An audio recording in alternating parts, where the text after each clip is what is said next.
Welcome to video number 2. Now that you understand the overall layout of Dominir, it is time to learn how to actually navigate and control it. The heart of navigation is the utility bar. Click it or press Command/ on Mac or Control/ on Windows, and it instantly focuses so you can start typing. As you type, it searches across every instance type and every leaf value in your entire workspace. What you select in this search bar directly drives the Leaves panel below it. The Leaves panel is your primary control surface.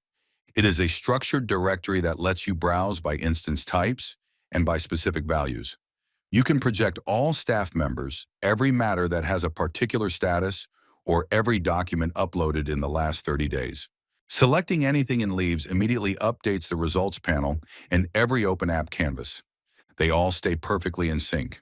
The results panel shows you every instance that matches your current projection organized by traversal level. To create something new, simply press Command-T or Control-T. This toggles the right panel from results mode into create mode. Here you choose an instance type, fill out the schema-defined fields, and optionally link the new record to existing ones through relational fields. When you are done submitting, it writes directly to the graph. There is also the command palette open with Command-K or Control-K. This is your unified action menu. It lets you jump to any app and create any kind of instance, all from one searchable place. A few essential keyboard shortcuts will make you much faster. Command/ focuses search. Command-T toggles between results and create. Command-K opens the command palette. Numbers 0 through 9 set your traversal depth. The plus and minus keys step that depth up or down. Press A to switch between breadth first and depth first traversal.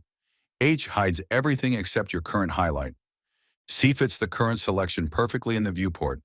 Once you master the utility bar, the Leaves panel, results, create mode, the command palette, and these shortcuts, you will be able to move through Dominir with speed and precision. In the next video, we will explore the control strip in detail so you can shape exactly how the data appears.